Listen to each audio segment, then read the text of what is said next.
কি হচ্ছে?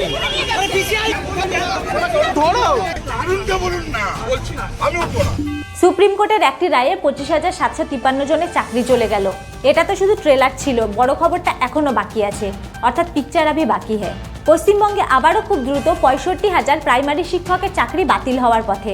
2014 সহ টোটাল যে প্রাইমারি স্ক্যাম হয়েছে তার সংখ্যাটা মোট প্রায় 65,000। খুব দ্রুত শীর্ষ আদালতে আবারের রায় শোনানো হবে। আপনাকে আমি আর একটা কথাও বলে দিচ্ছি, এসএসসি দেখলেন, ওবিসি দেখলেন, খুব তাড়াতাড়ি দেখতে পাবেন এই মাসের মধ্যে। এটা আমি আগেও বলেছিলাম, প্রাইমারিতে কতগুলো চাকরি বাতিল হচ্ছে। প্রাইমারিতে বাতিল হওয়ার একদম দোরগোড়ায় আছে। আমরা যারা হিয়ারিং করেছি কিছু মামলায়, এবং আমার কলিগসরা, দাদারা করেছেন, সিনিয়ররা করেছেন, আমি বলছি সেখানে হয়তো লাস্ট কিছু কাগজপত্র বা লাস্ট কিছু এভিডেন্সের জন্য ফাইনাল অর্ডারটা বেরোয়নি। 65,000 প্লাস চাকরি বাতিল হতে চলেছে প্রাইমারিতে। 14 পরে যে প্রাইমারি হয়েছে, টোটাল স্ক্যাম কতটা হয়েছে সেটা হাইকোর্টের কাছে পুরোপুরি পরিষ্কার। তবে বেশিরভাগটাই 2014 সালের ওপরেই। যারা প্রাইমারি চাকরি আজকে অন্যায়ভাবে পেয়েছেন তাদের চাকরি কিন্তু বাতিল হতে চলেছে। 2016 সালে এসএসসি চাকরির মামলায় প্রথমে যখন কলকাতা হাইকোর্টের তরফ থেকে রায় শোনানো হয়, সেই রায়ে বলা ছিল প্রায় 7,000 জনকে চিহ্নিত করা গেছে, তাদের চাকরি যাবে। কিন্তু তখন কলকাতা হাইকোর্টে সেই রায়কে চ্যালেঞ্জ জানিয়ে পশ্চিমবঙ্গের মুখ্যমন্ত্রী শীর্ষ আদালতে অর্থাৎ সুপ্রিম কোর্টে যান। সুপ্রিম কোর্টের তরফ থেকে অর্থাৎ সুপ্রিম কোর্টের প্রধান বিচারপতি সঞ্জীব খান্না এবং বিচারপতি সঞ্জয় কুমারের বেঞ্চ বারবার পশ্চিমবঙ্গ সরকারের কাছে জানতে চেয়েছিলেন আপনারা কিভাবে অযোগ্যদের চিহ্নিত করবেন। কিন্তু পশ্চিমবঙ্গের তরফ থেকে কোনো রকম প্রতিক্রিয়া দেয়নি। মুখ্যমন্ত্রী ভেবেছিলেন চিৎকার চেঁচামেচি করে, আন্দোলন করে, প্রেস কনফারেন্স করে হাইকোর্টে সেই রায়কে চাপা দিয়ে দেবেন, আর বিরোধীদের দোষারোপ করে বিজেপি এবং সিপিআইএম এর ঘাড়ে দোষ চাপিয়ে দেবেন। তাহলেই সব সমাধান হয়ে যাবে। কথাই আছে না, পাপ বাপকেও ছাড়ে না, আর বাপেরও বাপ আছে। আজ শুধু পশ্চিমবঙ্গ সরকারের জন্য এই এতগুলো যারা যোগ্য শিক্ষক ছিল তাদের চাকরি চলে গেল। আর যদি প্রথমেই কলকাতা হাইকোর্টের রায়কে মেনে নিতেন, গলা ফাটিয়ে চিৎকার না করতেন, তাহলে হয়তো 25,753 জনের চাকরি বেঁচে যেত। ভরতপুরের তৃণমূল বিধায়ক হুমায়ুন কবির এবং কুণাল ঘোষ পুরো দোষটাই এখন চাপিয়ে দিচ্ছেন পার্থ চট্টোপাধ্যায়ের ঘাড়ে। বলছেন তিনি নাকি সেই সময়ে অনেক প্রভাবশালী ছিলেন এবং তার অনেক ক্ষমতা ছিল, তিনি পশ্চিমবঙ্গের বিভিন্ন জেলা থেকে টাকা তুলেছেন। আচ্ছা, একটা কথা, তৃণমূলের এই নেতাগুলো এটা কি তারা আজ জানতে পেরেছে? নিশ্চয়ই না। তারা এই বিষয়গুলো অনেক আগের থেকেই জানতেন, কিন্তু এতদিন তারা বলেননি কেন? যেই সুপ্রিম কোর্টের রায় বেরোলো আর সঙ্গে সঙ্গেই টিএমসির সমস্ত নেতারা গঙ্গা জলে ধোয়া হয়ে গেলেন আর সব দোষ পার্থর ঘাড়ে চাপিয়ে দিলেন। আরও বললেন তিনি যেন দলে ফিরতে না পারেন তারই ব্যবস্থা করতে হবে, আর এই নিয়োগ দুর্নীতির একমাত্র দোষী পার্থ চট্টোপাধ্যায়। এটা কি কখনো সম্ভব যে এত বড় একটা কেলেঙ্কারি হলো আর দলের কেউ কিছুই জানতে পারলো না? তাহলে কি সব টাকা পার্থ একাই জল দিয়ে গিলে খেয়ে ফেললো? পার্থ চট্টোপাধ্যায় যেই গন্ডগোলটায় যুক্ত, এটা দলের কাছে অনেক আগে থেকে খবর ছিল। বলছো কি? পার্থ চট্টোপাধ্যায়, এটা 2021-এর ভোটের আগে থেকে খবর ছিল। সেই কারণেই মূলত পার্থ চট্টোপাধ্যায়কে শিক্ষা দপ্তর থেকে দেওয়া হয়নি। আচ্ছা। এবং সেই কারণে পার্থ চট্টোপাধ্যায় ক্ষিপ্ত হয়ে গেছিলেন। সুপ্রিম কোর্টের রায়ে কিছু ভালো ভালো ওয়ার্ড শোনানো হয়েছে, সেই রায়ের কিছু ওয়ার্ড আপনাদের শোনাচ্ছি। In our opinion, this is the case wherein the entire selection process has been vitiated and tainted beyond resolution. এই গোটা প্রসেসটাকে এমনভাবে কালিমালিপ্ত করা হয়েছে, এমনভাবে বিকৃত করা হয়েছে যে এটার মধ্যে আদৌ আসল কিছু পড়ে আছে কিনা সেটা খুঁজে দেখার জায়গাটা পর্যন্ত নেই। তারপর বলা হচ্ছে manipulation and fraud on a large scale coupled with the attempt cover up have dented the selection process beyond repair.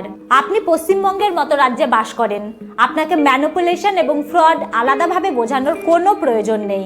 এবং তারপরে বলা হয়েছে ইন্টেনশন টু কভার আপ, এটাকে লুকানোর চেষ্টা করা হয়েছে। সমস্তটা জানার পর প্রত্যক্ষ মদতের মাধ্যমে এই গোটা জিনিসটাকে ঢাকা দেওয়ার, কভার আপ করার চেষ্টা করা হয়েছে। একটা ঘটনা ঘটে গেছে, চলো সেটাকে কি করে সমাধান করা যায়, কি করে সুরাহা করা যায়, সেটা না করে গোটা বিষয়টাকে চাপা দেওয়ার চেষ্টা করা হয়েছে। এবং তারপর বলা হচ্ছে the credibility and legitimacy of the selection process are denuded. এই গোটা জিনিসটার মধ্যে যদি বিশ্বাসযোগ্যতা এবং ভরসার কোনো একটা জায়গা পড়েছিল সেটাকেও নষ্ট করে ফেলা হয়েছে। আর সুপ্রিম কোর্টের রায়ের জাস্ট কয়েক ঘন্টা পরেই মুখ্যমন্ত্রী তিনি সাংবাদিক বৈঠক করেছেন এবং সেখানে তিনি গলা ফাটিয়ে চিৎকার করে বলছেন, আই রিপিট, সেখানে তিনি গলা ফাটিয়ে চিৎকার করে বলছেন সমস্ত বিষয়টা বিজেপি ও সিপিআইএম মিলে চক্রান্ত করছে। তার চিৎকার শুনে মনে হচ্ছে তিনিই এই সমস্ত অপরাধটা করেছেন। নবম ও দশম 13,056 জন, একাদশ ও দ্বাদশ 5,757 জন, গ্রুপ সি 2,484 জন এবং গ্রুপ ডি 4,547 জনের চাকরি বাতিল হয়েছে। সুপ্রিম কোর্টের বিচারপতি সঞ্জীব খান্না এবং বিচারপতি সঞ্জয় কুমারের বেঞ্চ জানিয়েছেন, কলকাতা হাইকোর্টের রায় বদলের মতো কোনো কারণ খুঁজে পাওয়া যায়নি। চাকরি বাতিলের যে রায় কলকাতা হাইকোর্ট দিয়েছিল শেষ পর্যন্ত সেটাই বহাল থাকলো।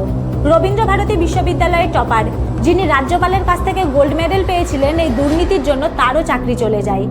তাহলে তিনিও কি অযোগ্য ছিলেন? তাহলে সব থেকে বড় প্রশ্ন হলো যোগ্যটাকে।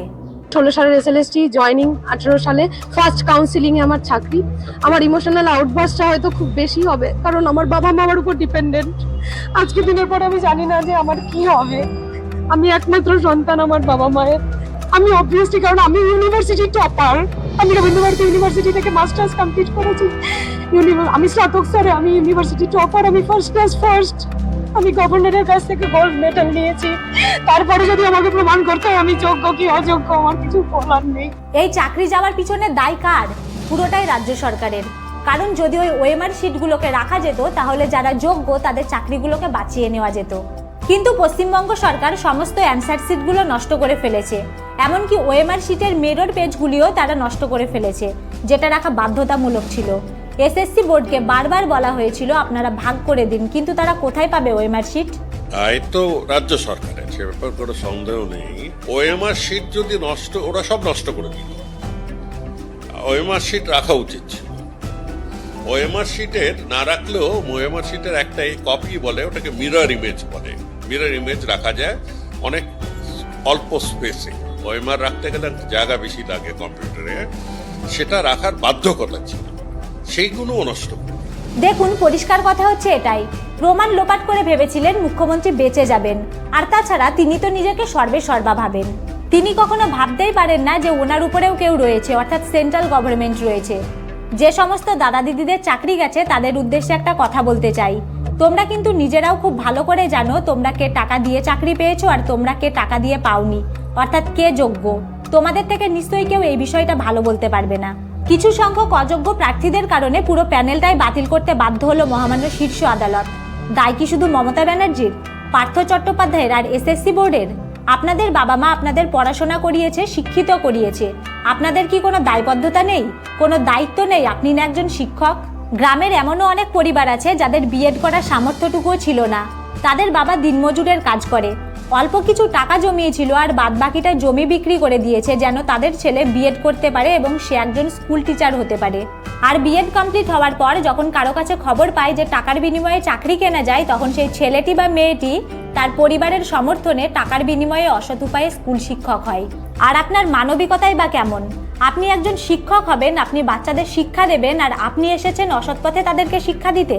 কোথায় শিখেছিলেন এই চুরিবিদ্যা? একবারও ভাবলেন না যে আপনার এই চুরির ফলে অন্য একজন যোগ্য প্রার্থীর জীবন নষ্ট হয়ে যেতে পারে? কোনো এক জায়গার কয়েকজন মিলে চুরি করতে গেছে, আপনিও তাদের সঙ্গে চুরি করতে চলে যাবেন? একবারও ভাববেন না ধরা পড়লে কি হবে? একজন বড়লোক বা একজন আদর্শ শিক্ষক হওয়ার আগে একজন আদর্শ মানুষ হওয়া প্রয়োজন। আপনাকে কে বলেছিল জমি বিক্রি করে সেই টাকায় একটা চাকরি কেনার জন্য? আজ জমিটাও গেল, চাকরিটাও গেল। দোষ আপনার, চিন্তা ভাবনাটা আপনার, তাই ফলটা আপনাকেই ভোগ করতে হবে এবং আপনার পরিবারকেও ভোগ করতে হবে। আর আপনাদের কী বা বোঝাবো? আপনারা শিক্ষক, আপনারা সমাজ তৈরি করার কারিগর। যারা এই অসৎ পথ অবলম্বন করে লক্ষ লক্ষ টাকার বিনিময়ে চাকরি পেয়েছেন, আপনাদের বিষয়ে কথা বলতেও লজ্জা করে এখন।